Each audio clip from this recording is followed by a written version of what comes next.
found his grandfather dead, cut in half inside their burning house. The madness came instantly. He hunted down everyone who might have been involved and killed them, but he was eventually captured, sentenced to execution in just 2 days. Just when he had already accepted death, an offer emerged from the shadows. A man proposed a deal. He had to take the place of the heir to the grand mansion, a man who was his perfect copy. The moment his shackles were removed, he didn't hesitate. He killed his own clone. With the body at his feet, he made a counteroffer. He would enter the mansion as a loyal and obedient dog, and no one would ever discover the switch. An old man lay injured on the ground. A young man watched him. He whispered that his grandfather had passed away. The body was motionless, lifeless. He stood in shock, devastated by the scene. Tears didn't fall. He felt no sadness either. His grandfather was the only family he had left. Before the corpse, a house was engulfed in flames. He wondered just how terrible a human being he had become. Before that happened, he used to be happy. He had enthusiastically shown a plant to his grandfather. The grandfather said it was good work. He recounted how he had searched the mountains as taught, and that was where he found the herb. His grandfather commented it was a large plant that would yield plenty. He said there was a fox den right next to where he found it, and that only cubs were inside. His grandfather asked if he had killed the cubs. He replied, confused, asking why he would do that. He said the mother would be sad if she returned to find all her babies dead. Hearing this, the grandfather agreed. He said he had done a good job and called him for dinner. Later, he asked if the boy could promise him something. He looked at his grandfather and asked what it was. The grandfather said he wanted him to hide the true nature he carried inside forever, to never reveal it to anyone. He apologized to his grandfather. Then he made an evil expression. He grabbed a sickle. He said he didn't think he could keep that promise and ran to attack him. In Zongyang County, there were several prisoners inside a wagon. The townspeople watched and said they were petty criminals, mountain bandits. They shouted against them, insulted them. The villagers then noticed a person alone in one of the wagons. They asked why he was there by himself. It was Zhang, showing signs of a struggle, hands tied. A man commented that he was young. He said he must be the same age as the Grand Master. The friend beside him replied that one shouldn't underestimate someone just for being young. He was probably worse than all the others. He said he didn't seem scared since he was part of the Murim, and that many would be surprised to know how many people he defeated using just a sickle. The man drinking coffee commented indifferently that he was just an assassin and needed to hire someone. A stone was thrown at Zhang's head. One of the villagers threw it, yelling that he deserved more than divine punishment, insulting him. From high up on a house, 2 men watched the scene. Zhang showed no expression. The observing man frowned in confusion, not understanding that reaction or the lack thereof. The chubby man commented that he was too pretty. He said that from a distance, he could easily be mistaken for a woman. The other replied he had no further requests and left. In his mind, however, he thought he had finally found him, the perfect candidate. In the inner castle, at the Golden Jade Hall, guards watched the prison where he was detained. Inside his head, Zhang thought he had been careless, and then began to remember. Someone holding him by the neck. He called that person a bastard. The man replied that it was impressive. He said he was asking who had been following them, but never imagined it was an unknown child, a monster. That man, still holding his neck, made Zhang think he had finally found who killed his grandfather. But he was different from the others. He was defeated before he could even react. Zhang couldn't think of any way to beat him. Then he thought about martial arts. If he learned martial arts, could he defeat him? Would he have a chance? He knew he might never get a second opportunity. Smoke began to spread inside the cell. Zhang frowned, confused. He thought it might be a fire, but no, the smell was different. He recognized it immediately. Lizard's tail, purple parsnip, valerian root. He had smelled and eaten every type of herb while living with his grandfather. The guards smelled it too, and one by one, they fell asleep. Zhang began to drift off as well. The cell opened. Someone entered, wearing a mask to avoid fainting from the smoke he had released himself. He broke Zhang's chains and observed him. Zhang's eyes widened. He recognized him and attacked immediately. But as soon as he attacked, he ran. In his head, everything was confusing, but he knew this was his chance. He managed to stay awake thanks to the terrible combination of herbs. While running, he was struck from behind. The man said he had hit his pressure point so he wouldn't be able to move. Zhang wondered when he caught up, and if that was a martial art. His body was hurled against the wall. He fell to the floor, injured. Was he the one who killed my grandfather? Zhang wondered. The man watched him and replied, no. People could look alike, but the real culprit had a scar near his left eye. At that moment, the man who had killed his grandfather appeared. He asked guard Cam if it was him. Cam replied that the young master should wait outside. The young master commented that he had never entered a prison before. He always wanted to see one, but it wasn't interesting at all. He asked again if it was really him. He ordered the guard to hold Zhang's face to look better. The guard held his head, exposing his face to the master. Smiling, The young master said he was right. It was exactly the same. Then, he removed the hat covering his own face. It was identical to Zhong's. He said that for someone with the same face to appear in that situation, there was no more convenient explanation than that. The young master commented he heard Zhong was on death row and would be executed in 2 days. Zhong answered yes. The young master said they were born with the same face, but he was a young master, and Zhong, a convict. Then he stated he would give him a very rare chance. A chance to become the young sword master of the Mok mansion. A chance to be his substitute, Mok. A light of hope appeared for Zhong. He wondered, a chance? Mok said it wouldn't be difficult staying confined in the mansion, with delicious food, servants, and a comfortable bed. He could enjoy all the things he never had the privilege to enjoy until now. And when it was all over, he would receive a lot of money to go wherever he wanted as a free man. Then, Mok showed him a type of pill, and said that if Zhong accepted, he must eat that little ball. Zhong asked if it was poison. Kam asked if he thought they blindly trusted a prisoner. He said if he completed the task, he would receive an antidote. Then he asked what he would do, bringing the ball close to Zhong's face. In his mind, Zhong looked at the pill and thought he had been given a second chance. So, he chewed the ball. It was a chance for revenge. Upon taking the pill, enthusiastic, he asked if Mok would really give him that chance. Mok replied that it was a wise choice. Then, the Grand Master authorized Guard Kam to undo the pressure point seal and handcuffs now. Kam did what the master asked and freed him. Kam said he would lead the way and ordered Mok to follow. Mok ordered Zhong to walk ahead. Kam said they were free and told them to be careful following. He looked back and saw the young master fallen, motionless. Zhong was the one who did it, wearing an intense expression. Kam didn't understand. Then Mok fell to the ground, already dead. Zhong said, "Oops! What now, Guard Kam?" With a cold smile, he said, "The fake one died just now. Right before the sickle demon was arrested, he was attacking several people, saying it was fun. Everyone ran desperately to avoid being hit by the sickle. He kept saying it was so much fun. He eliminated his opponents one by one, his expression cold. He told himself he had defeated everyone possibly linked to his grandfather's fate. Defeating dozens of people brought a vivid emotion, dark satisfaction. A memory resurfaced, his grandfather warning him never to reveal his true self. Gripping his weapon after the fight, he wondered what kind of face he'd made while defeating all those people. Was he smiling? He touched his mouth. He realized he was smiling. Strangely. He wondered if this was the true nature his grandfather had spoken of. Inside a house, standing face to face with someone, he questioned it again. Was this dark thing his true self? With an intense look, he said he didn't know. For now, he would just keep fighting. Just as he moved to strike, he was countered. He hit the ground hard, coughing from the impact. The man called it impressive and asked if he was still conscious. Watching him, Zhong cursed internally. This man was dangerous. It looked like the kid hadn't even learned martial arts, the man noted. Yet Zhong had managed to resist his main attack. He grabbed Zhong firmly and lifted him up. Zhong was stunned by his speed. He had closed a long distance in just a second. Was this man even human? The man found it interesting. He'd been wondering who was tailing him. To think it was just a child with zero martial arts training. Zhong tried to think.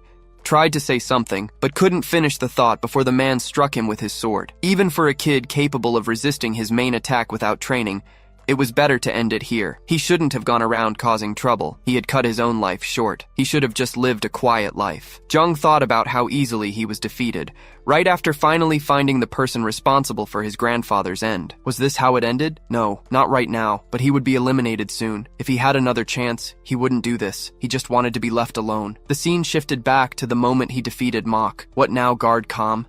he asked. He smiled coldly, noting that the fake was out of commission. Seeing this, Guard Kam grabbed Zhong and insulted him viciously. He called him a lunatic, asking how he dared eliminate the young master. Did Zhong really want to die? Holding Kam's hand with a smile, Zhong asked if it wasn't the opposite. A substitute should replace the real one and face the danger. Blind obedience in this situation is what would get Kam killed. Feeling the strength of the grip, he wondered how the guard was so strong. Kam said he hadn't considered the possibility of Zhong eliminating him. Zhong replied that if he were going to kill him, he would have done it already. He assumed Kam had no attachment to Mok. Hearing that, Kam called it nonsense and threw him violently to the ground. Zhong hit his head on impact, subdued by Guard Kam. Guard Kam drew a sword from his back. He said he would end him right then and there. Zhong asked if that was necessary. Kam asked why not. Zhong explained that he had taken the substance Kam gave him. He couldn't continue without an antidote. That meant he had no choice but to obey Kam. Zhong asked if this wasn't a good opportunity for him. The third young master of the Mok sword manor was now his loyal servant. Kam asked if that's what he wanted.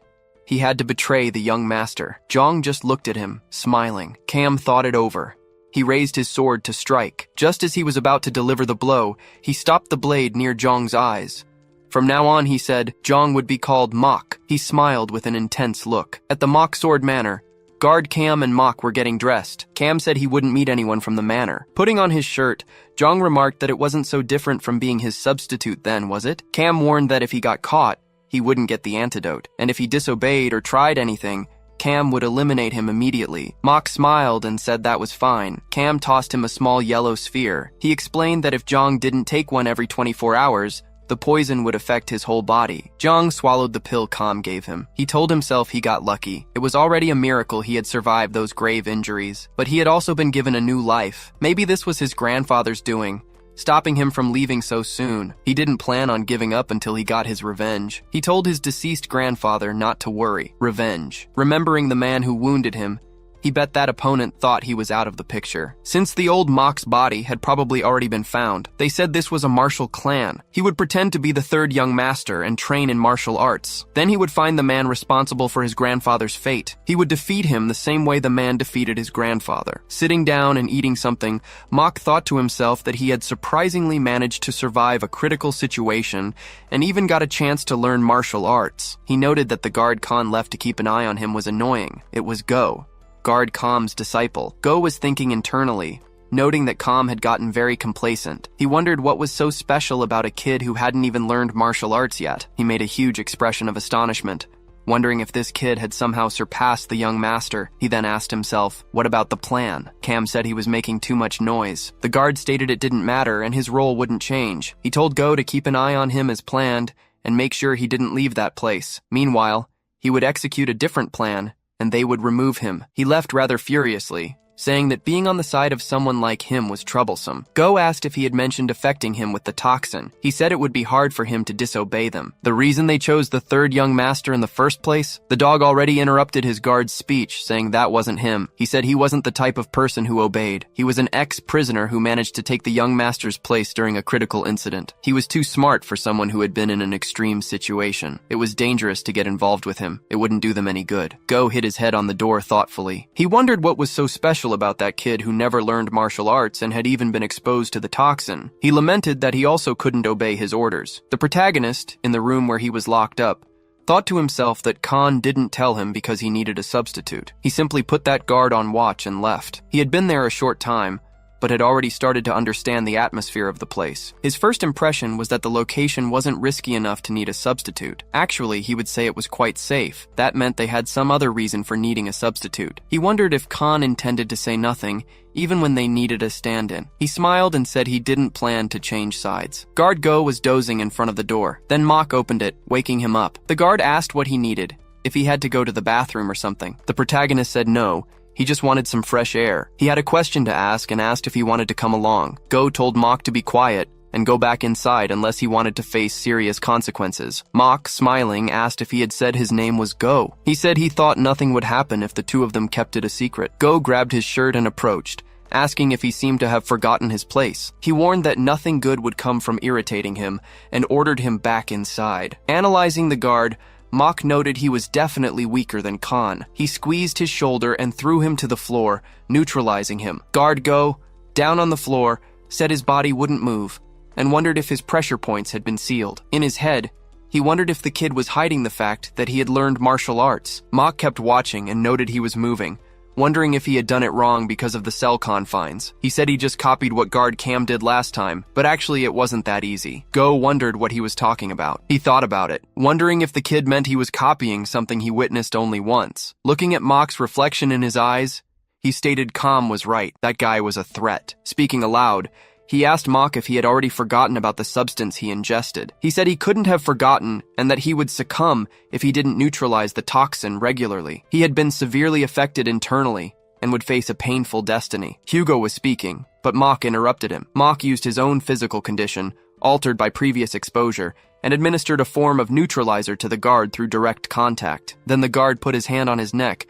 wondering about the toxin. The guard was coughing on the floor, saying he needed to hold his inner energy. He needed to expel the toxin by circulating his energy. The protagonist explained he had been exposed to all kinds of substances since childhood, while collecting herbs with his grandfather. At a certain point, his system started presenting resistant properties. He gave the guard a shove, boasting he could identify what herbs were used in something just by smell or taste, and that most toxins didn't work on him. With an intense expression, he said that meant he didn't need the neutralizer. He remembered he wanted to ask the guard a question. He asked if he could talk about the mock sword mansion. He reminded the guard that he was the only one who could neutralize the toxin in his system now. He was sure this would help the protagonist a lot. At the mock sword mansion in the main hall inside the Lord's room, the master was lying down with a subordinate in front of him. The one lying there was the master of the mock mansion. The subordinate, looking down at him, wondered if there really was no solution. In his head, the subordinate thought about how he had resorted to all his knowledge and experience. He used all kinds of herbs, but couldn't even discover the cause of the condition. He said the master should have chosen a successor earlier. Regarding the 4 sons of the mock mansion, the master hadn't indicated his successor before getting sick. Thanks to that, the state of the mock sword mansion was what he would call the silence before the storm. If the mansion lord passed away, the brothers would enter an intense conflict to conquer the position. The first wife was especially affectionate towards the first son, and he wondered what she would do to guarantee that position for him. Then the master's first wife appeared.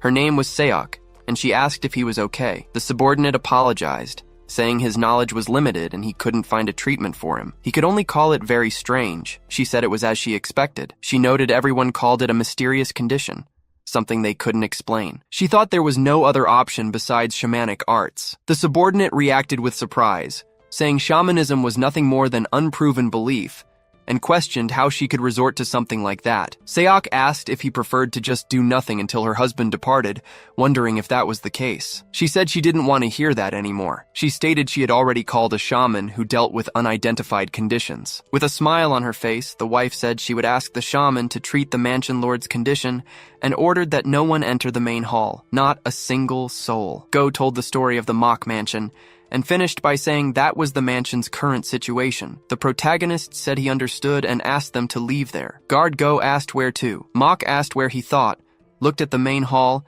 and said he was going to visit the mansion lord. In front of the room where he had been confined, told Guard Go that he had been saying the real Mock, and Guard Com wanted to use him as a body double to provoke the firstborn son. With a scared face, Go said yes. That was the best plan they could devise. The firstborn, Young-ho, 20 years old, had a birthmark on his left cheek and loved drinking and socializing. He was the least capable of the 4 brothers, besides being greedy and severe. The second, Yun-pyong, 18 years old, looked like his mother, had piercing eyes, and was intelligent and cunning. The plan was to gather those 2 in one place and put a substitute, who was the protagonist, in there. They would provoke both sons and make them eliminate the substitute. After becoming negligent from eliminating the imposter, the firstborn would betray the second, leading to the fall of both. This was also known as the plan to win by default. That way, regardless of who survived, the 2 brothers would have tried to eliminate each other and would be removed as heirs. Or else, after the old Mock appeared perfectly fine,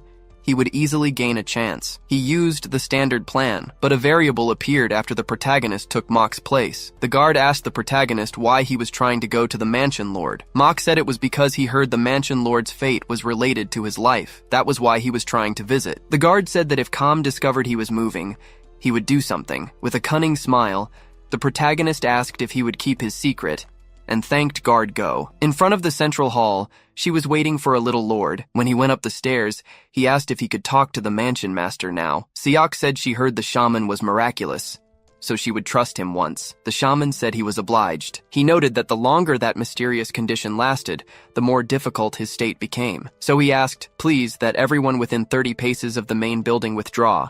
Otherwise, it would bring bad luck. Seok said she had already taken those measures, and besides the guard protecting the entrance, everyone had already left. The little lord said she also needed to withdraw. She wondered if he hadn't forgotten what she asked for. The shaman said, of course, the mansion master's center and the secret manual. She said if the shaman found those things, she would give him 300 silver coins immediately. Then she went to the front of the main hall and ordered everyone out. In her head, Seok thought she didn't want to believe in something as uncomfortable as shamanism. Arriving there, Seok spotted the 4th son, Yuchim, doing some physical exercises. She kept wondering if, even if she knew the truth, she would understand. Spending time in leisure, giving the position of mansion master to that problematic lineage was something she could not accept. Then she moved on. On the same path, the protagonist also spotted the 4th son training. Go said that was the 4th son, and that he seemed to be training in martial arts. In his head, the protagonist wondered if the fourth son was the one who possessed exceptional martial ability. But he wasn't lazy in his effort. He possessed a personality resembling the mansion lord,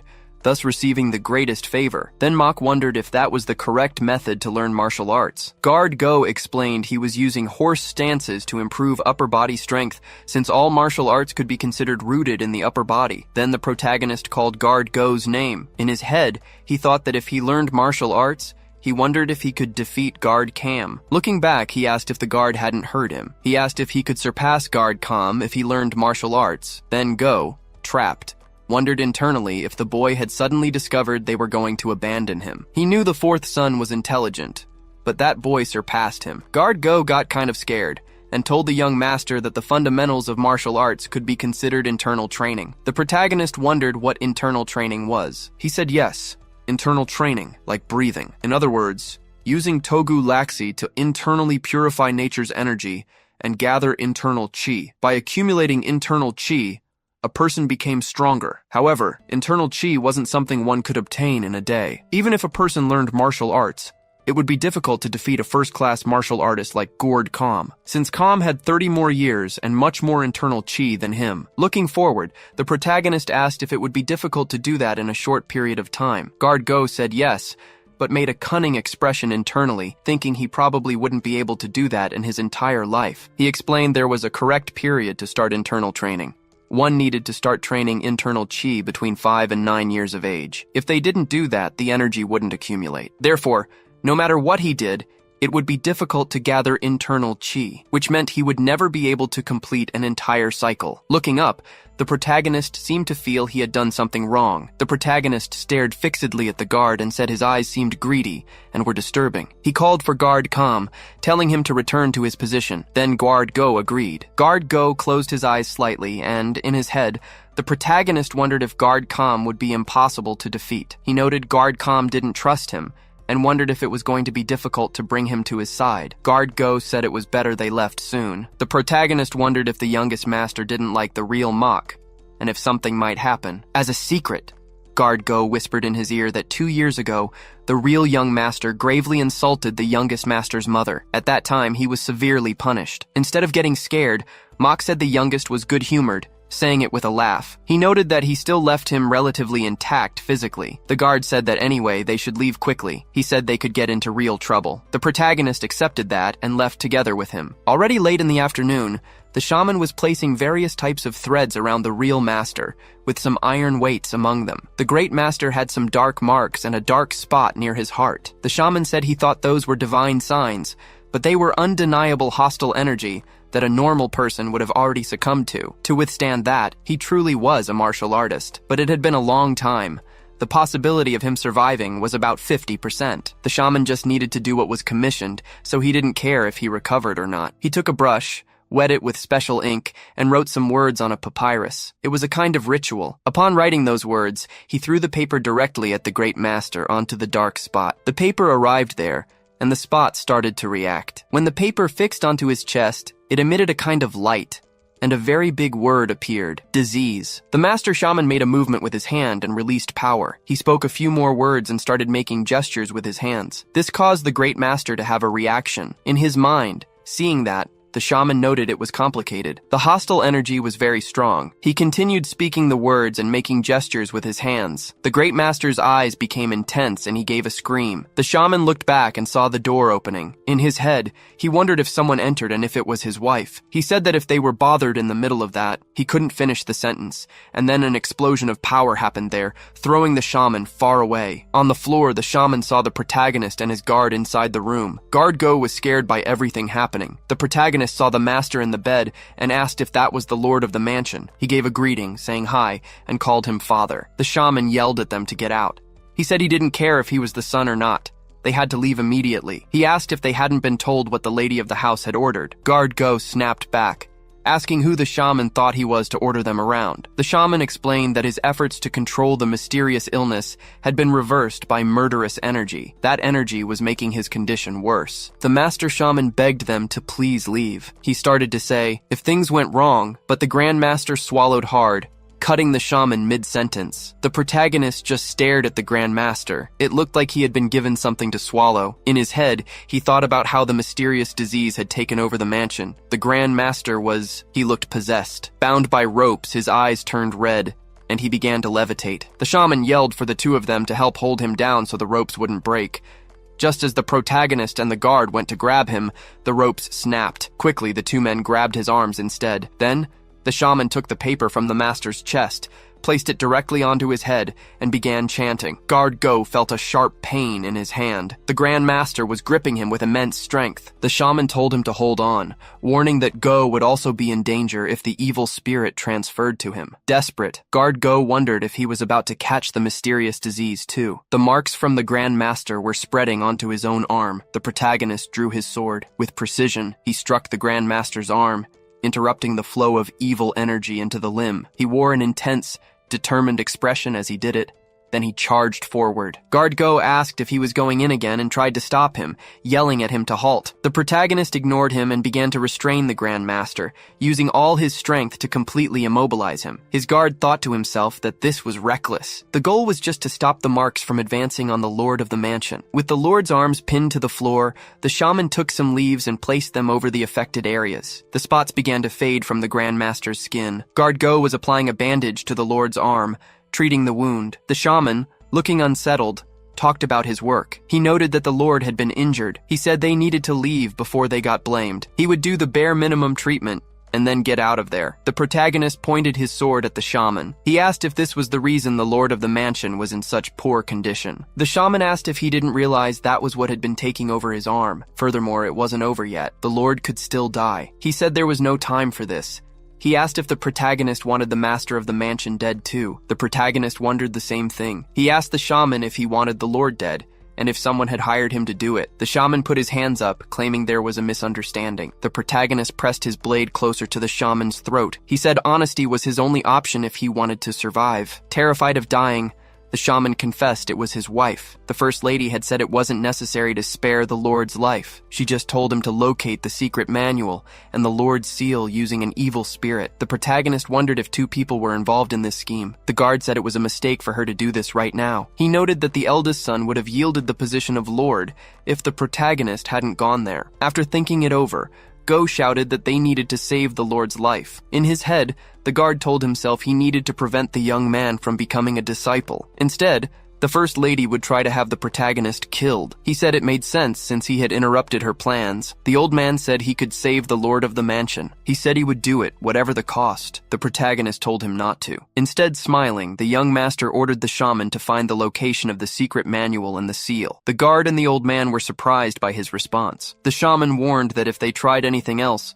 the Lord would be in grave danger. The protagonist told him to hurry up. The guard asked what he was planning. Then, the old man began tying a thread to the Grand Master's injured arm and body, but now, it was also tied to a type of voodoo doll. The doll also bore the seal. The shaman explained that it was a vessel. If the master of the mansion came into contact with the evil spirit one more time, he could really die. So, he was connecting it to the master. The old man said he would begin. He started chanting, and a strange power began to emit from the thread and the arm. The Grand Master became possessed again and let out a scream. The protagonist and his guard watched, impressed. The shaman continued chanting, but realized something. In his head, he noted the murderous energy was too strong. If he pushed any harder, the evil spirit would be unleashed, and there would be no stopping it. He wondered what he should do. Then, he looked back and told the young master that he would now restrain the evil spirit. Guard Go thought to himself that it was strange to hear that. He opened the door and said he would step out for a moment. The shaman made a hand signal and said he would begin. He started chanting again, and golden magic appeared in his hand. This once again manifested the Grand Master. Then, shouting and releasing the power, the old man demanded that the effects of the ritual manifest quickly and reveal the source of the secret manual and the master's seal. The spirit of the Grand Master said they were passing through the front stone door into an underground chamber beneath the medicine hall. At that moment, the power holding the wooden doll shattered it. The shaman was surprised and yelled at the young master to cut the rope. He said the evil spirit was trying to possess the Lord's body. The protagonist did as the old man said and cut the rope, but the evil spirit grabbed his leg and began to advance, possessing him up to his face. The yellow talisman is on his forehead now, placed there there by the shaman. The protagonist realizes that right from the start, this was an evil spirit seething with hostile intent. Breaking free was only a matter of time. It was fortunate the spirit transferred to him. Mission accomplished. Obstacle removed. He'll dump all these trivial little things onto him now. Inside Mock's head, the multi-eyed demon begins to speak. It demands to know how he dared to trick it with that doll. It will not forgive him. The monster asks if he is the one who deceived it. It notices the protagonist is young and decides to possess his body instead of the old man's. The monster commands him to remain trapped within his own mind forever. It welcomes the protagonist into a brightly lit forest illusion. He looks up. This isn't his usual entry point. It's peaceful here. He knows this place well. He visits often. He couldn't forget it if he tried. Yet somehow, everything feels strange today. What is this sensation? It feels like he's forgetting something important. He looks ahead and sees a fire. That's the direction of his house. He drops the water bucket and runs, screaming for his grandfather. Inside his mind, he is desperate, begging and calling out for him. He arrives in shock. His grandfather is down, injured. He holds the old man in his arms and begins to wail, asking who could have done this. Finally, he grasps the true significance of his grandfather's existence and how important he was. The great demon watches it all from behind the protagonist, observing the tragic scene. So this is what the boy desires. The demon opens its hand, releasing purple energy toward him. Suddenly, the grandfather wakes up. He's alive, as if nothing happened. The protagonist is stunned to see him alive and well. He wonders what is happening. He shouts his grandfather's name and rushes to hug him. His grandfather asks why he's acting this way all of a sudden. In his mind, the protagonist vows never to lose his grandfather again. He is the only reason the boy, who should have died, is still alive. The great demon observes the scene. Yes, that's it. Dear past, precious lost memories. I love it. Endless happiness. Crouched with his grandfather, the protagonist mentions something he always wondered. He asks why he was given a name representing justice. The demon, still watching, tells him to stay with his grandfather forever so he never loses him again. The protagonist manages to look back. The demon reacts poorly. Before it can think, the protagonist's hand is already on the demon's face. He says the curse just reminded him of something unpleasant. The monster stammers that this is impossible and asks how the boy could see him. Mock tells the demon it's incredibly annoying to toy with his deceased grandfather. With an intense glare, he says the demon misunderstood. Gritting his teeth in rage, he declares the demon should have shown him something better than bringing his grandfather back to life. It should have shown him defeating the one responsible for what happened. A message appears indicating success is imminent. Deep within his consciousness, a dangerous primal desire emerges. Pure destructive intent that even a spirit of chaos would avoid. He wonders how a living being could possess such a thing, yet something holds that dark force back. Deep down, his grandfather calls his name Jong. He says he gave him that name because he is different from other children. He wishes for the protagonist to grow up gentle and just. That is why his grandfather chose the character representing justice for his name, to grow up righteous, without straying from the path. He prays the boy continues to grow into a just person. The demon seizes the moment to escape. The protagonist won't allow it, chasing after the demon with a scythe in hand. As it runs, the demon screams that the protagonist is insane. It must escape deeper into his consciousness. It's relieved it's already inside his body and needs to dive carefully deeper. The demon arrives within a paradise, a beautiful floral garden, but nothing lies ahead except a single door. Looking around, it wonders if this is the deepest part of the protagonist's mind. It spots a seal on the door and wonders if his memories are locked inside. It just needs to open that door and bet everything on this new consciousness. But when it touches the door literally turns into black smoke. The demon begins to disappear as well. It wonders if the protagonist is reversing the domination and screams for him to stop. The demon is then absorbed by the protagonist's consciousness. The shaman, watching everything, turns pale and declares it impossible. The protagonist wakes up and peels the seal off his forehead. He has now acquired a demonic monk. A man sat on the stairs, questioning everything in his mind. It was Khan. The young master had left the mansion. He was the true hero. Khan admired him, believing he was incapable of wrongdoing. Their bond began 19 years ago while subjugating pirates.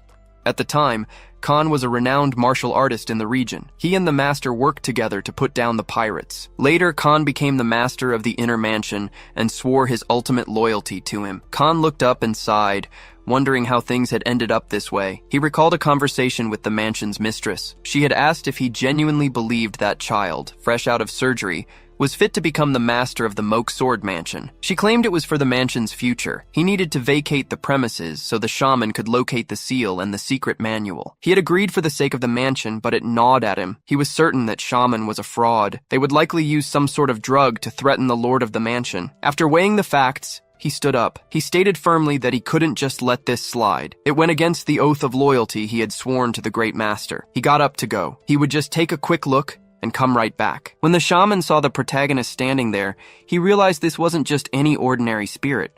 It was a high-class entity. The protagonist summoned his monk and commanded it to neutralize the shaman. Without hesitation, the spirit charged. The old man made hand gestures and managed to block the incoming strike. He couldn't believe it. This was a powerful spirit. It wouldn't be wrong to call it pure evil. Yet somehow it was following orders. The power holding back the spirit's attack didn't last long.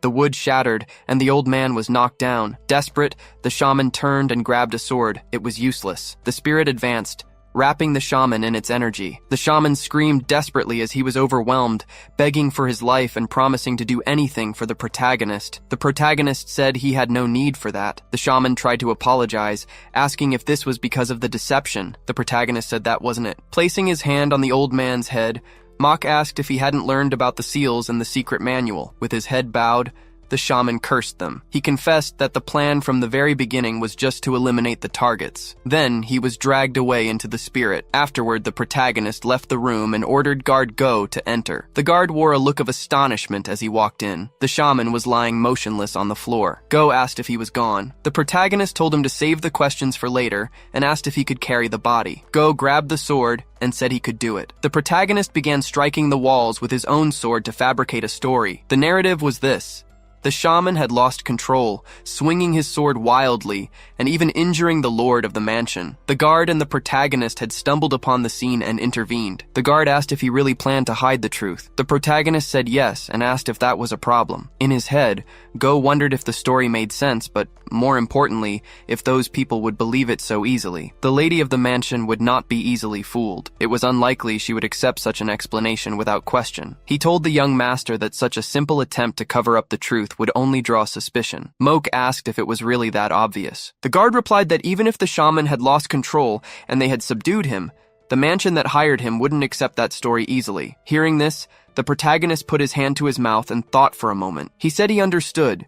He needed to make it a little more convincing. He said he was going to do something. He grabbed the sword and said that, according to the story, the shaman had hurt the mansion lord and then tried to attack him as well. Then he sliced his own leg with the sword. The guard's expression turned to horror. After injuring himself, the protagonist threw the sword onto the floor and asked if that was a bit more convincing. Go said he was incredibly determined to cover things up if he was willing to wound his own leg. He told the protagonist he was getting scarier. Hugo then offered to tend to the wound. The protagonist told him to leave it be. It would be easier to convince people if his face was pale from blood loss. Hearing that, the guard thought scary was an understatement. It didn't even come close. This was horrifying. He vowed never to make an enemy of this man. Master Cam arrived at the room. The guard jumped in fright.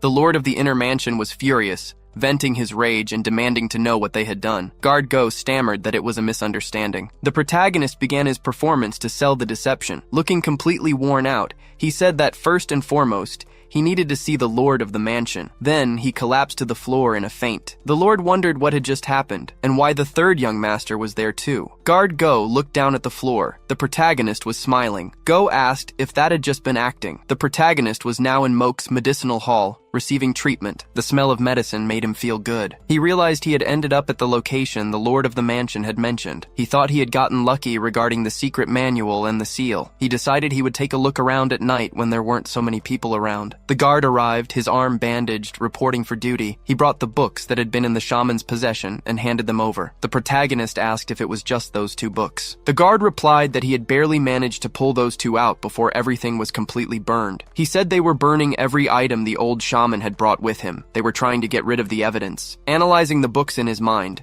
the protagonist realized these 2 volumes had no connection to what the great master had spoken about. Still, he told the guard he had done well. The protagonist pointed to the window and asked Go what he saw outside. The guard looked and said he saw nothing, but the spirit was right there. The protagonist said that was exactly what he wanted to find out. The hospital guards outside began raising their voices, telling a lady that the young master was still recovering. Despite their efforts, they couldn't stop her. Seok forced her way in. She said she needed to talk to the protagonist. The guard greeted the First Lady. The protagonist thought to himself, First Lady, so that woman is her. The first wife of the Seok martial clan. The lady. Guard Khan listed her as the prime suspect. She belongs to a martial clan, and her skills are top tier. He said she was exceptionally intelligent. He warned the protagonist to be more cautious around her than the firstborn son. The protagonist offered his greeting. He asked for her understanding, explaining he couldn't rise due to the condition of his legs. Watching this, Guard Go noted that he greeted her better than expected. Now, if he could just answer her questions smoothly, everything would be fine. The First Lady snapped that she wasn't there to listen to his greetings. The protagonist gave her an unusual look.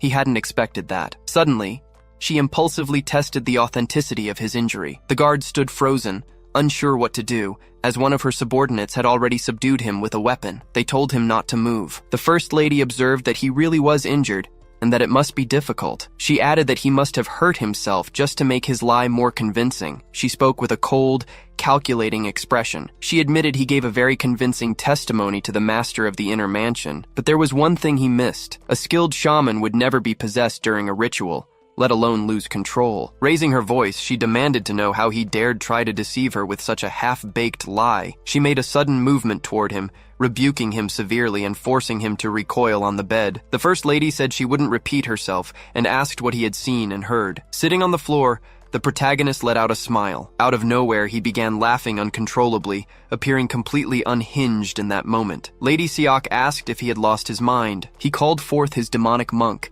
and pointed his finger straight at the First Lady. The demonic monk passed right through the First Lady. Instead of possessing her, it possessed the maid standing behind her. In her mind, the First Lady recognized that phenomenon. The protagonist approached her. He mentioned the manual and the seal, asking if those weren't the very things she needed. He told her she should have approached him for a negotiation instead of trying to threaten him. He said she could believe him or not. It was her choice, but he emphasized that he didn't want to be the lord of the mansion. However, her son wasn't the only one vying for that position. He drew even closer, and with an intense, unsettling gaze, he said that since she was going to treat him this way, he had no other choice but to go see the second brother. He wondered aloud if the youngest son was talented in martial arts. Since he had never gotten along with the youngest sibling, handing over a secret manual would be a good way to make amends. He asked if she understood the situation now. He pointed out that she currently held no advantage. Commenting that the weather was cold, he told the First Lady to take care of herself. Back at the Hall of Blessing Flowers, Lady Seok's residence, she began throwing chairs and smashing objects. She was furious about what had just happened. She kept ranting about how he dared to treat her that way. Her subordinate told her to calm down. She glared at him with intense rage and asked if it looked like she could calm down now. She screamed that some idiot had snatched the fruits of her labor. Crying internally, the First Lady admitted she had lowered her guard because she thought Mok was stupid. She had assumed he would confess everything if intimidated. She wondered how he had changed so rapidly. It was as if he were a completely different person. With a surprised look, she questioned if he had been hiding his true personality that entire time. Now that she thought about it, other people had always praised him for being intelligent. But after his mother's death, his maternal family began to lose influence. Perhaps he had changed just to protect himself. She told herself she never should have lowered her guard. Seeing her lamenting like that, the subordinate offered to neutralize the protagonist before he could try anything. She said no. It would be even worse if the secret manual were passed to someone else, but she also wasn't going to let him drag this out. She ordered her subordinate to inform the Phoenix Pavilion about the shaman's death. The subordinate wore a look of astonishment upon hearing her mention that pavilion. It was the shamanic organization the dead shaman had belonged to. Once again in her mind, the First Lady declared that things wouldn't go his way so easily. Midnight. At the medicine hall, the protagonist was reading the books the guard had given him, which had belonged to the shaman. He commented that their strengths depended on many conditions. He was currently analyzing different types of spirits. The first spirit, the red one, is tied to a specific location, and its powers are limited to causing shivers and chills in a person. The second spirit, the orange one, can latch onto a human body, causing lethargy, exhaustion, or even disease. The third is the yellow spirit. These are dangerous and must be exorcised. Reading that, the protagonist noted that a yellow spirit could really destroy a person. He looked to the side and saw his demonic monster. He asked if it had found what he requested. In his mind, The protagonist imagined that the demonic monster must be a yellow spirit. He turned to the drawers in the medicine hall. He touched the drawers, noting they only contained dry leaves. They had created a hidden door using a rarely used herb. He remarked that the demonic monster was useful for finding portals to the underground and for exploration. However, its powers hadn't worked on Lady Sock. Because of that, he'd had to target the maid standing behind her. He mused that with someone like Guard Go, it wouldn't be such an issue. He wondered if Lady Siak was truly a top-tier martial artist. He then concluded it probably wouldn't work on Guard Khan either, since he was on the same level as her. Reading the book further, he decided it would be a good idea to find a strong drink. Flipping through the pages, he found the fourth green spirit, the evil spirit, which has existed for decades. It has the ability to control its surrounding environment and cause hallucinations. Very dangerous. Not worth it. Must be exorcised. Not worth it. The protagonist closed the book and said, "All right." He picked up a lamp and headed toward a shadowy staircase, declaring that he was going in. It was time to find the secret manual and the seal. The protagonist begins his descent. Looking down, he sees it's incredibly deep, almost endless. He wonders if the guy dug down this far just to hide the secret manual and the seal. He figures it must be valuable enough. That's why everyone wants it. He tells himself he won't lose it, no matter what. Now that he knows the monk's powers won't work on the ground guard, he needs to gather more cards to play against him. Descending the stairs, he spots a door. He moves forward and opens it. His mind recalls the phrase the Grand Master spoke, that beneath the medicinal hall, past the 4 doors, he sees the 4 doors and then spots the 4th stone door. He heads toward it and opens it. He comments that he still needs to go deeper. He asks himself if this is really necessary. As he advances, he steps on a pressure plate. It was a trap. A stone breaks free from its chains and plummets right toward the protagonist. He jumps and manages to dodge it. Immediately following that, arrows fly in his direction. He dodges some and smashes others aside. He remarks that the real fun has started now. In his head, he questions if the secret manual deep underground in a cave filled with traps is really that valuable. Or is there something else down here? He wonders if that is what's more important. He continues dodging the traps. After evading everything, he straightens his clothes and spots a sort of hall. He thinks to himself that he didn't expect the place to be made of wood since it's underground. Plus, it's perfectly symmetrical. Entering the hall, he notes that it looks inhabited too. He wonders if someone trained here. Walking a bit further, he spots a box in the middle of the room. He opens it and finds 2 books inside. He reads the titles, Unshakable Resolution, and again, Until I Stop the Sword Formation, Wooden Heart. He thinks back to what the ground guard said, that the secret manual is divided into 2 parts, a sword technique, and a body tempering technique. Naturally, he wants to obtain both. After grabbing the manuals, he mentions it's a bit strange that these 2 books are the only things in such a massive building. When he was leaving, he spots another type of box. He notes it seems unnecessarily heavy and non-functional. There are traces showing it was also dragged there. So the protagonist moves it out of the way, thinking maybe it was placed there to hide something. Upon moving the box, he observes 4 seals on the floor. He thought to himself, they say there's something in the ground. He goes over and opens it. Inside was a wooden chest, also covered in silk. He picks up the chest and says it's also sealed with paper charms. It emits a sinister energy. It was something someone wanted to hide, something unnatural, a secret. The moment he removes the seal and opens the box, the lamp automatically dies. He's surprised the lantern went out. He's left in the dark. Inside the chest was a book with a leather cover. It wasn't a normal book. It felt dark. It had a strange aura. It had an ancient, peculiar smell and texture made from some unknown material. The protagonist gives a smile. Leaving that place, the second young master was ordering his subordinates to start beating drums with great joy. Everyone around him was celebrating. He declares that this is incredible, and he's very happy. He says the main hall of the mock sword mansion seems even brighter today. He's certain it's because he's one step closer to becoming the master of the mansion, and it's all thanks to the ground guard who allied with him. The guard salutes the second master. He apologizes for the delay. The second son said he wanted to prepare a grand welcome banquet for guard Cam, but their father still isn't feeling well. Cam says he is honored by the treatment. He invites him inside. The second young master mentions that Mock has lost his martial arts abilities. In his head, Guard Com confirms it. The real one is dead, and the fake one hasn't learned martial arts. It's not a lie. Besides, He doesn't intend to reveal that he's a fake. It would be dangerous if it leaked that he failed to protect the real young master. He is sure the second son made that offer knowing this. Guard Calm smiles and agrees. He says the young master cannot use martial arts at all right now. Internally, Calm decides he will neutralize him as proof of loyalty to his lord. The second son laughs and criticizes him. He says Mok was already weak, but now he can't even use martial arts. That is quite a way to lose a succession competition. He thinks Mok should be grateful, since he has someone as talented as Guard Cam working for him now. He says he was wondering something. He asks if Cam really can't tell him the reason Mok lost his abilities. He promises to forgive him, even if it was Cam's fault. He says people make mistakes and starts laughing. Guard Cam bows and says he is sorry, but he cannot tell him. In his head, he thinks he'll be in deep trouble if that secret leaks, as if he would ever tell. He adds that he won't hurt Mok, even if the second son doesn't know the truth. The second son starts laughing. He says it's fine and that he will trust Master Khan.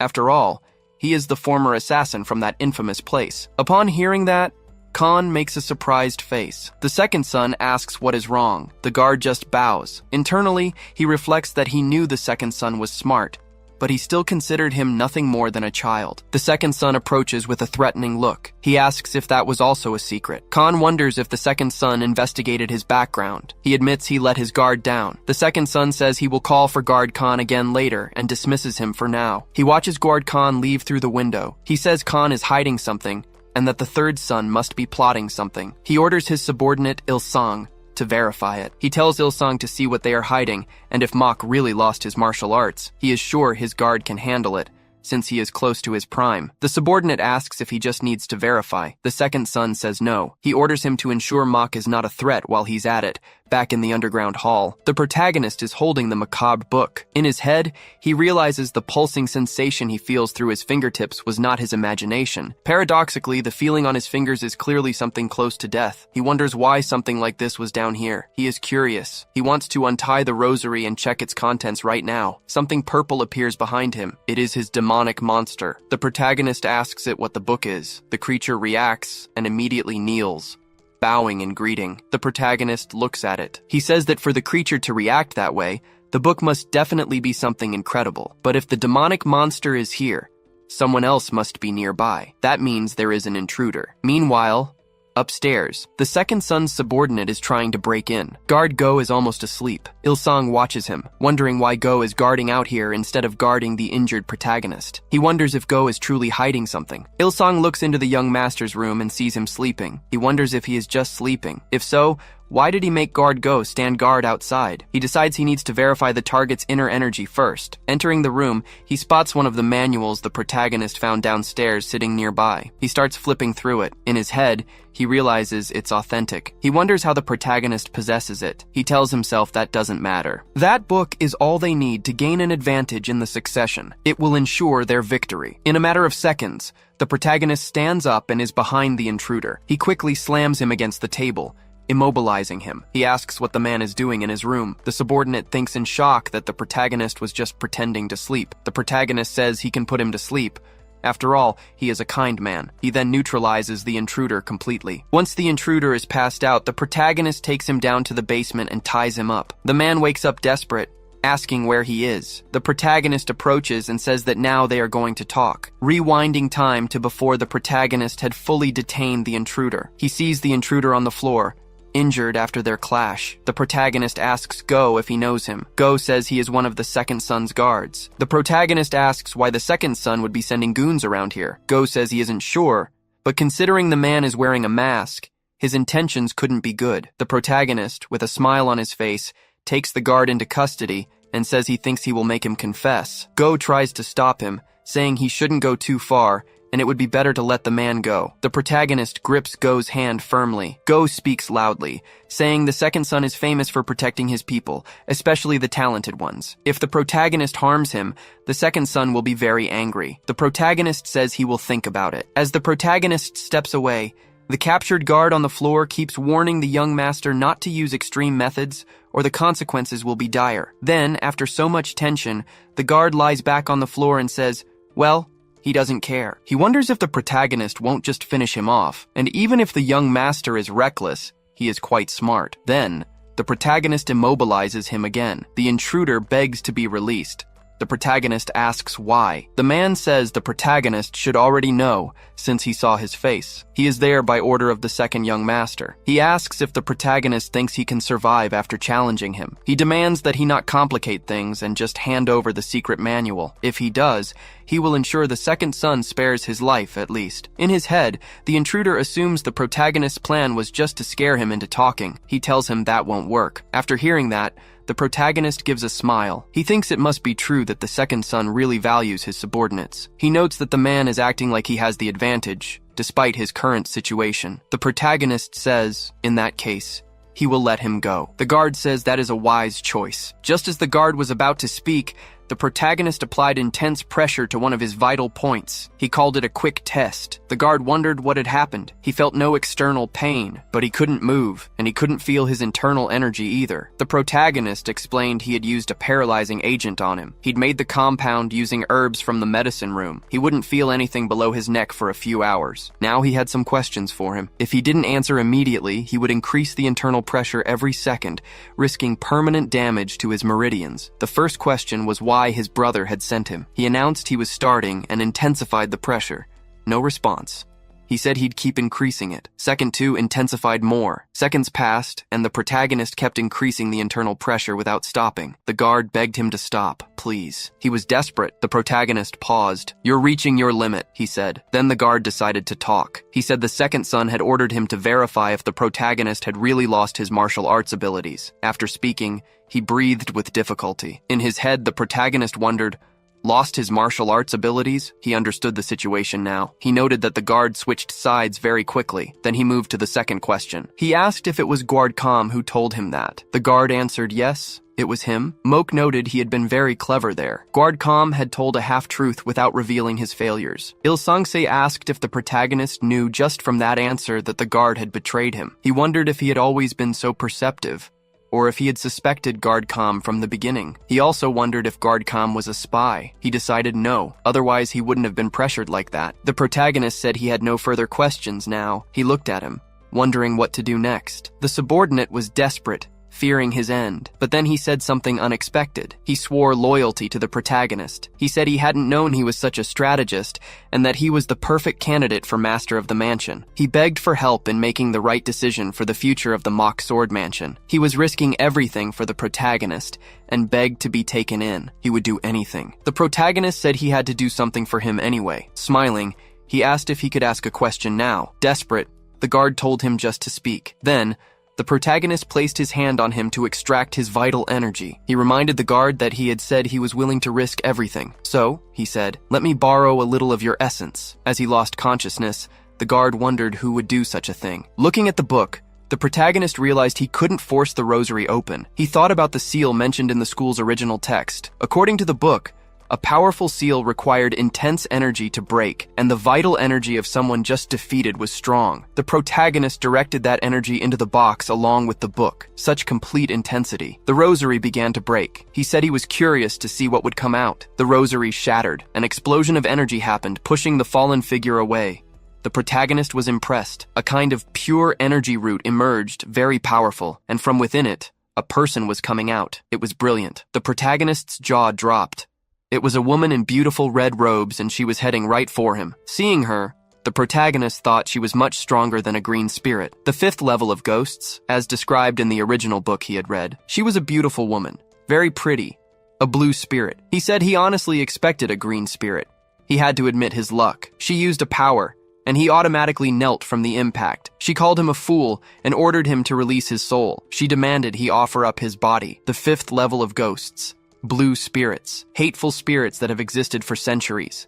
They have the power to greatly influence a specific area and can cause suffering through induction and hallucinations. At least 10 shamans are needed for successful subjugation. It is extremely dangerous. She made him kneel before her. She asked if he was still having trouble, saying he was very slow. In his head, the protagonist understood why the book said blue spirits were extremely dangerous. Interesting, he thought. All ghosts, regardless of their level, simply want another person's body. He found it funny how desperate they all were for one. He said a ghost can't do anything without a body, and if she really wanted his body so badly, she should try and take it. She launched a crimson energy projectile at the protagonist. It hit. The spirit called him a foolish mortal and said he was leaving her no choice. She began unleashing attacks on him. She asked if he understood now, saying there was nothing he could do. Be a good boy and give her his body. Having hit him, the spirit wondered in her head how he had managed to endure it. His face was severely damaged and his form altered. She realized he was no ordinary human.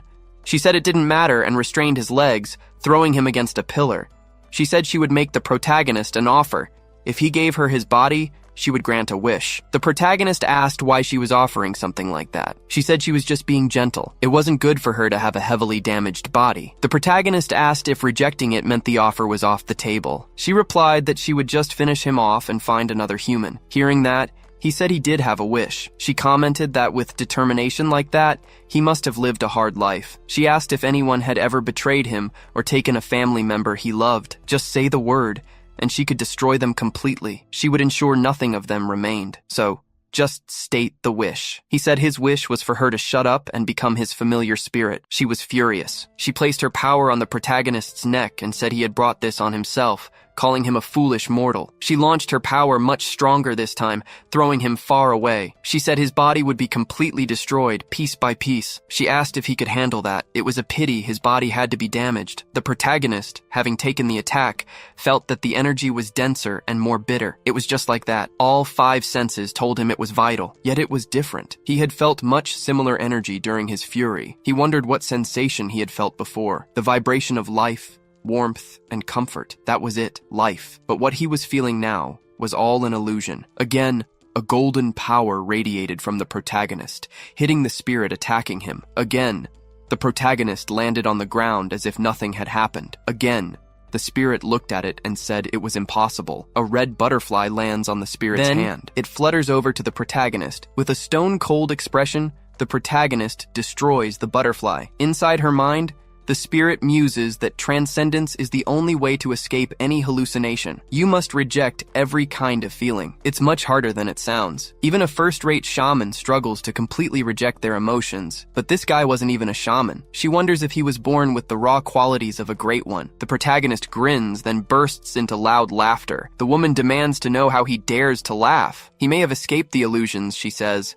But does he actually think he has the advantage now? The protagonist says no, he just had a funny idea. She questions the word fun and lets out a scream. The protagonist holds a book in his hand. According to Master Shu's summary of the original texts, the oldest spirits, the older they are, the more likely they are to possess a vessel connecting them to this realm. So that book must be it. The protagonist bites down hard on the book. The impact causes pain to the woman as well. In his mind, as he bites the book, he tells himself he was right. Wounded on the ground, the woman calls him a damned mortal. She wonders how. How is this possible? No one has ever been able to damage that book. The protagonist is impure. Something dark is within him. That's why even top shamans could barely seal it after failing to destroy it so many times. So how is he capable of this? She declares that he has enraged her and unleashes power upon him. She charges forward and grabs him by the neck. She dares him to try saying this is just an illusion too. With evil eyes, she tells him she no longer needs his body. He will be defeated. She tells him to blame his own arrogance for rejecting her kindness and tells him to disappear. The protagonist says with a smile that it's strange. All she needs to do is just snatch the book away from him. He wonders why she isn't doing that. Then he realizes she can't touch that book. She screams, asking how he dares,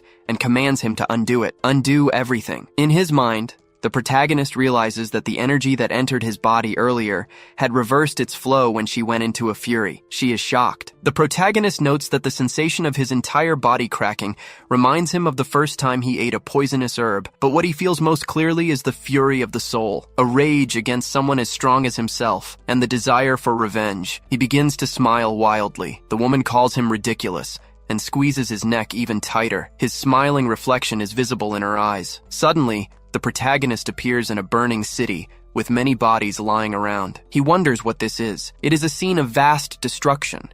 He realizes what this is. In front of him is the spirit. She is kneeling, holding a sword, before a figure on a throne. He couldn't hear what she was saying to the person, but he vividly felt the anger. The man on the throne had horns and white hair. She moved to attack him, but was struck down the moment she got close. He dealt a fatal blow. She fell from the altar and all the man's subordinates surrounded her with their weapons. They destroyed her completely, and that is how the book was created. The protagonist snaps back to reality, wondering what that vision was. A red thread is now attached to his chest, and to her chest as well. She screams, asking about a familiar spirit. In his mind, the protagonist is happy. This is too good, he thinks.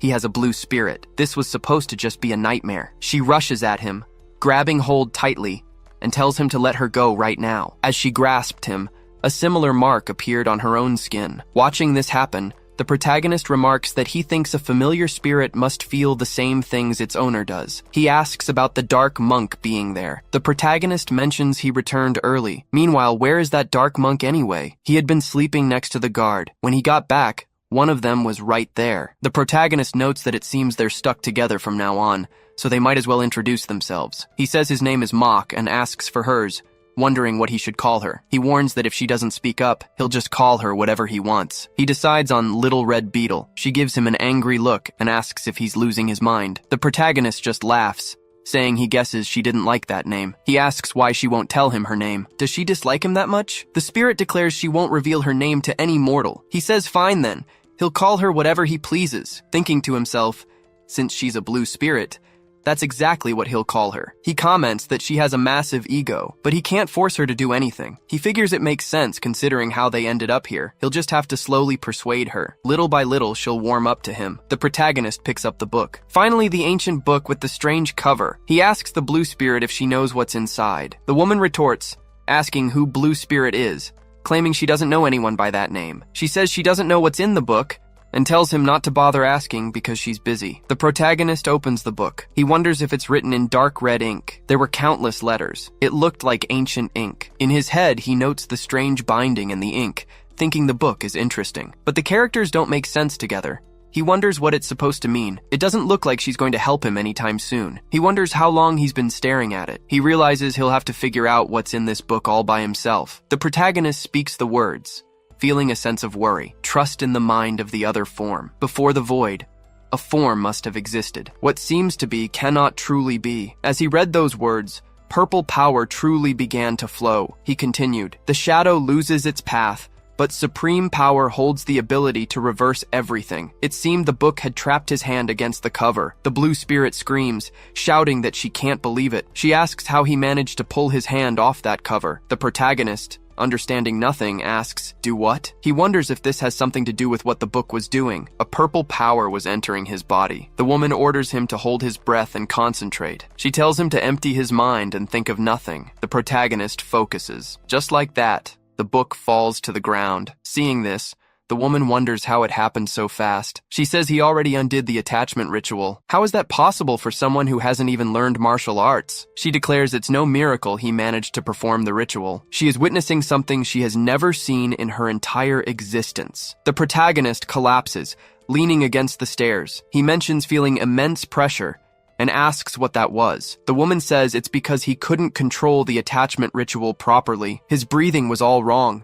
He smiles, asking if she's actually explaining things now. Sulking a bit, she says it's only to prevent him from harming himself with his own stupidity. He agrees and asks just what this attachment ritual actually is. The woman says it is exactly what it sounds like. He pulls things close to him, and they stick. He is manipulating the very nature of something to his own will. The protagonist doesn't understand why it causes discomfort, why he feels such internal tension. She explains it's because he was pulling at nothing. He manipulated the flow but pulled nothing else after the book. Naturally, everything became unbalanced. The woman tells him to try it on the inert body. He approaches and asks, with this? She says yes, towards the energy core, which is likely scattered since he is gone. He asks if it's in the central region. She complains that she has to explain absolutely everything. Nervous, the protagonist just says yes. She grumbles. She orders him to try making contact again now. In his head, the protagonist recites, no worries, trust in the mind of the other form. Before nothing, there must have been a form. What seems to be power is not truly fact. The shadow impedes the path, but the Supreme has the power to reverse all. He repeats all those words again to perform the ritual. He touches the inert body. He feels heat rushing through him, sometimes reaching the palm of his hand. It circulates around his energy core. The woman tells him to pull anything.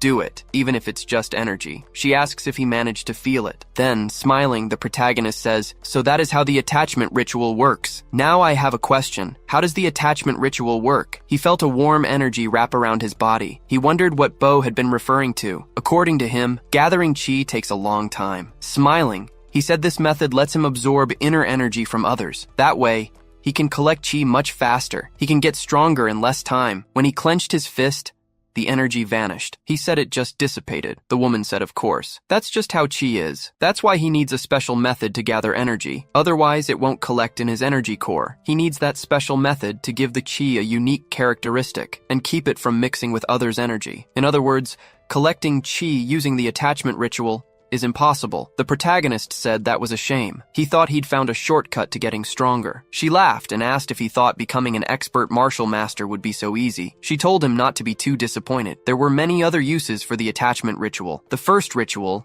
the attachment ritual, is just the basics of the 8 thought-breaking techniques.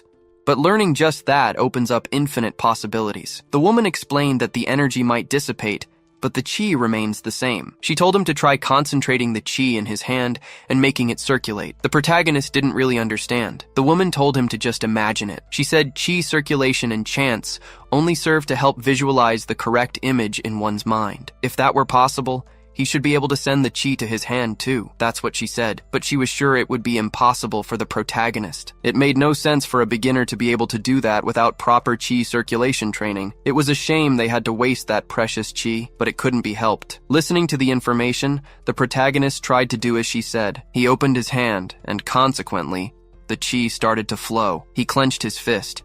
It seemed to have worked. The woman was impressed when she saw it. He clenched his fist and struck the pillar, shattering it. That was impossible, the woman thought. She wondered how he could do that as a complete beginner. Who is this immortal? She asked herself. She had seen countless talented people in her life, but never met anyone like the protagonist. She wondered where he came from. The protagonist, with an enigmatic but happy smile, said that's why everyone always spoke so highly of martial arts. It would be much easier to defeat opponents after learning something like this. The woman was internally impressed. He had grasped the essence of martial arts. Training the soul and mind through martial arts was an intense challenge. The main point of martial arts is efficiency.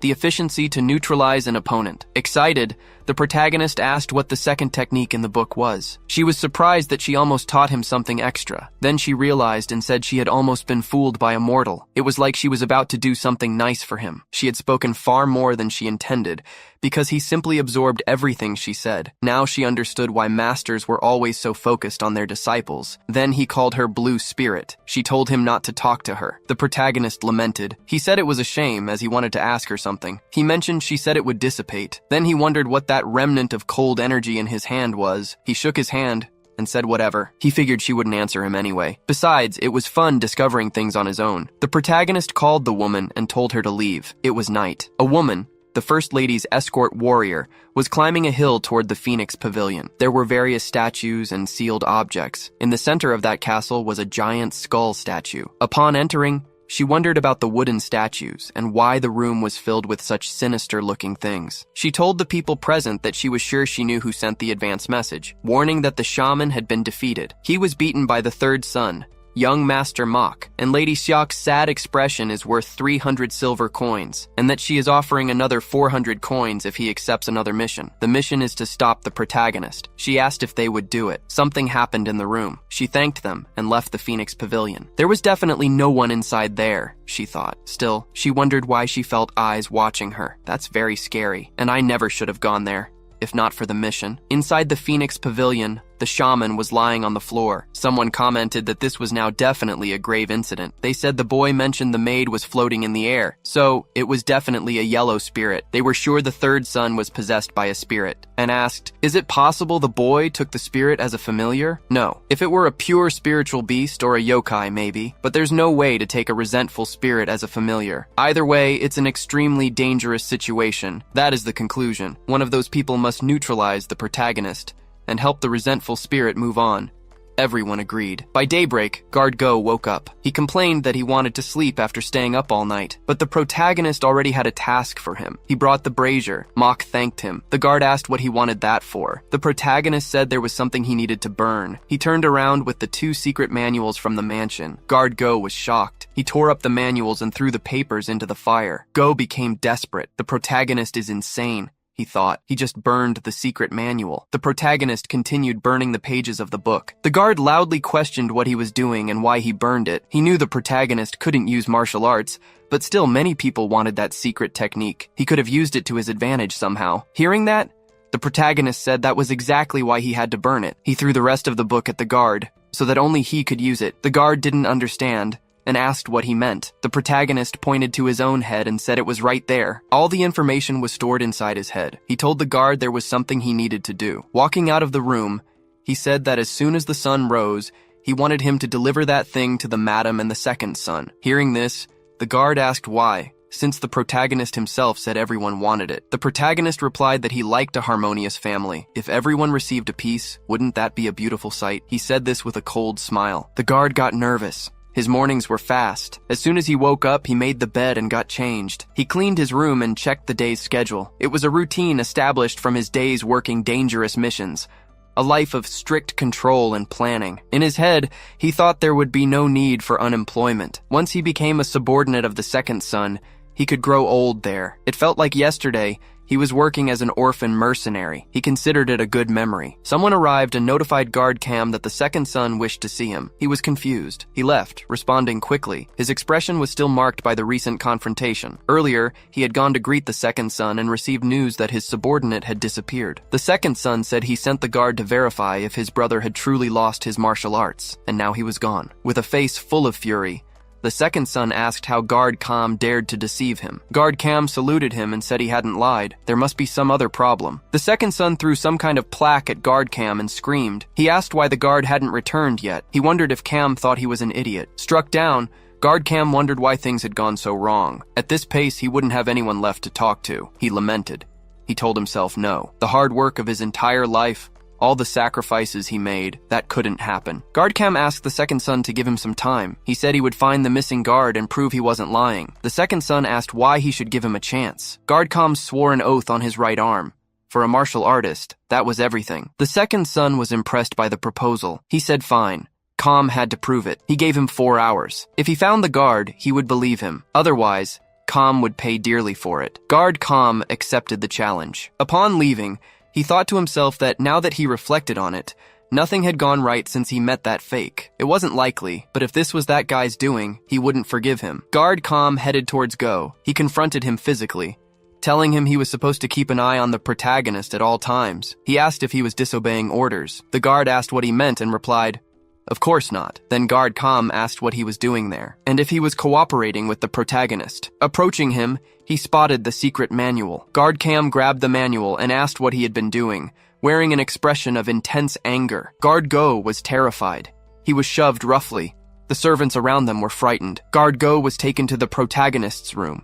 He was placed in front of him. With a happy face, the protagonist said, "Welcome, guard." The protagonist showed no reaction to seeing Guard Go on the floor. He just told Master Khan to come in. He was infuriated and ordered the protagonist to explain himself. In his head, the protagonist said, just looking at Cam made his mood sour. He put his hand on his chin, made a happy face, and asked, "Explain what?" Cam said he didn't have time for that. The protagonist, in his head, said he couldn't get rid of the anxiety consuming him. He lamented. Cam said he was sure he made that clear from the beginning, and approached the protagonist threateningly. With a curious look, he said if the protagonist tried anything, he would face the consequences. The protagonist had no fear at all, and with a happy face said, "You said that? I don't remember." Cam made an even angrier face and insulted him. He asked what he did with the second son's guard. The protagonist asked, "Who?" Khan told him to stop lying and asked if he hadn't hurt him. The protagonist said to Khan, as if, "You know how weak I am." And he is an experienced martial artist, already approaching his prime. Khan was already getting nervous. In his head, he knew that,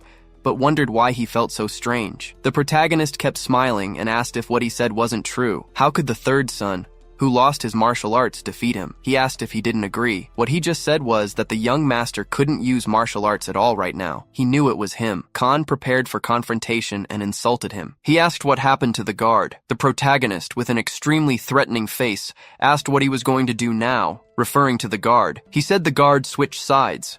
Just another traitor. He eliminated the second son's guard. The guard now advanced without any fear. Signs of confrontation appeared. The room was completely messed up. The protagonist was immobilizing the guard. Meanwhile, Guard Khan was on the floor, coughing. With his head down, he spoke about being born an orphan, raised for combat, and barely managing to get into that place, sacrificing all the money and time he had. He endured 3 years doing all sorts of extra work. His life depended on those 3 years. But the protagonist ruined everything. He not only eliminated the third son suddenly, but also the second son's favorite subordinate. He said he would have to neutralize him, even if he stayed there. He would end up defeated anyway. He would finish the job and leave. There was no other option. Guard Khan got up from the floor and said no. The guard was defeated. Nothing could be done, but there was something that could replace him. He pulled the book from his clothes and said he didn't know how he deserved that. But he asked if the protagonist had the rest of that secret manual. In his head, he said if he took the secret manual with him, it would compensate for the loss of his guard and much more. The protagonist said no, and he was sure of it. He said the protagonist didn't understand the situation he was in. Staring at the protagonist closely, he said if things went wrong for him, he could simply finish him off and leave. He threatens him while keeping him under control. Maybe he'll change his mind if he hands over the rest of the secret manual, but if he keeps lying, the consequences will be severe. He made it clear the situation was critical while standing close to the protagonist. He'd better give up while there's still time. The protagonist bows his head in agreement. Fine, he says. He'll give it to him. Khan thinks to himself that he's just pretending to be strong because he's in danger. Khan tells him he should have done this right from the start and orders him to hand it over now. When he raises his hand, the protagonist grabs it. He wonders what this is about. The protagonist says he already gave him the secret manual, speaking with a smile on his face. And he adds that there's one more thing. He squeezes Guard Cam's hand and thanks him. Then, he activates one of the techniques he learned. Guard Cam feels his inner energy being drained and reacts with surprise. The protagonist smiles. He says he was wondering how and on whom he would use the new technique, but the guard showed up just to test it out. He says he is very grateful for that. Guard Cam grabs a sharp object and charges at the protagonist in retaliation. The contact is broken, and the two pull away from each other. The guard looks at his own hand. He says he can't feel his inner energy in it anymore. He asks if he didn't notice the impact. The protagonist replies that it was just as expected from a first-rate martial artist. It wasn't enough. He thinks he has no choice. He'll have to find another way to defeat him. He says this with a determined look. Guard Cam tenses up. He says that if he thinks some trick like that is enough for someone like him to defeat him, he's wrong. Then he advances toward the protagonist to attack. The protagonist does nothing. His eye starts to glow, and then he summons an entity. A power comes out of the protagonist's body and knocks the object from the guard's hand. When the object falls, the guard thinks he blocked it, but he wonders how, since he didn't move. He asks what he did this time. The protagonist, eyes glowing, says he has another technique to show him in more detail. Khan grew apprehensive. The entity exercised control, holding his hand. He couldn't understand it. The protagonist says he's going to return it to him, his inner energy, and that object. After all, both belong to him. The protagonist uses the object to finish the confrontation with Guard Khan. Guard Khan took a heavy hit to the chest and started coughing. This was bad. The damage was critical. If he didn't handle this right, things would get drastically worse. That opponent didn't just steal his internal energy. He used some supernatural force to attack. Cam had been foolish. Why did he choose someone like him? However, Guard Cam still had an ace up his sleeve. He forced himself to speak. "You haven't forgotten the poison I gave you, right?" He spoke confidently. "You're still under its effects. That's exactly why I prepared it beforehand." The protagonist smiled and told him to keep talking. Cam said he wanted to negotiate. Negotiate? The protagonist asked. Yes. If they continued fighting, it would be a loss for both of them. He would give the protagonist a good life and money. His goal was just to get out of there alive. Act subservient for now, he thought. Defeat him later. He coughed and fell to his knees. Something was wrong. He kept circulating his chi.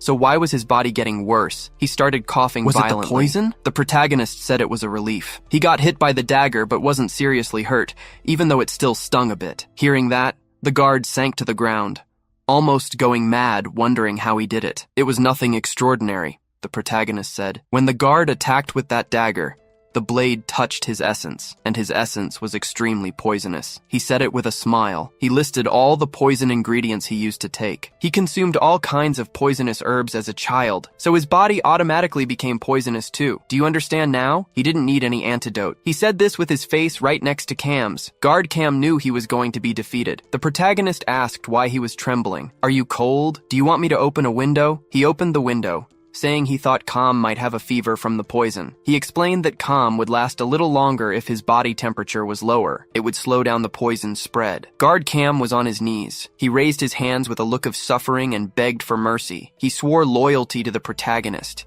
He said he would serve him completely and do whatever he was told, showing total submission. He begged in every way to be spared. The protagonist said he liked that kind of attitude. It was cool. With that stance, they could have worked very well together. Guard Go was happy to hear that for the moment, but the protagonist's expression turned intense. That would only have worked if you acted like this from the beginning. He delivered the final blow. The guard switched sides whenever it suited his needs. Loyalty was his life. He finally defeated Guard Cam on the floor. He stood up and stretched. It still hurt a little. He changed his clothes for nothing, but at least he resolved things sooner than expected. He started cleaning the book. Was this luck? He was going to defeat him one way or another. Should he neutralize Guard Go too? He looked at him and decided against it. Considering Guard Go didn't know he burned the secret manual, he knew how to keep secrets. He was still very useful. The protagonist got close and told him he could get up now. Guard Go stood up quickly. Yes, sir. He asked how the protagonist knew. Mock said Go kept distancing himself during the clashes. He knew how to keep secrets, and the protagonist liked him more and more. He told Go to send everyone nearby away. He would handle the defeated guard's situation. Looking at the defeated guard, the protagonist wondered if he should begin. He would perform the annex ritual. He could feel the heat of internal energy, but it was useless. Besides, that's what he wanted to check anyway. The cold, sinister energy he felt. He looked at the underground pavilion, what he felt during the clash. He placed his hand on the defeated man, and the power spread further and further. He felt many powers and wondered if he should defeat more people. The blue spirit and the demon monk were watching him from afar. The woman said she thought she understood why the monk left the protagonist in control. He was formidable too. The second son was talking to the first line guard about Guard Cam. The second son said he knew the reason for something they would find out soon. He knew that when you are too kind to someone from the start, that person gets full of themselves. You need to show how strict you can be. If you forgive them later, they learn their place. You have to be severe with someone before being kind to them. The first guard nodded. Guard Cam wasn't a loyal man, and that kind of test was necessary for him. He was sure the second son would be chosen as the successor. A guard appeared in the room saying there was a problem. Guard Cam had tried to attack the young master. That was his attempt to prove his innocence, and it was a pretty stupid way to do it. But that didn't matter. It was the third son. He announced that the second son was behind the conspiracy. The second son was confused. He grabbed his sword and slammed it hard onto the counter.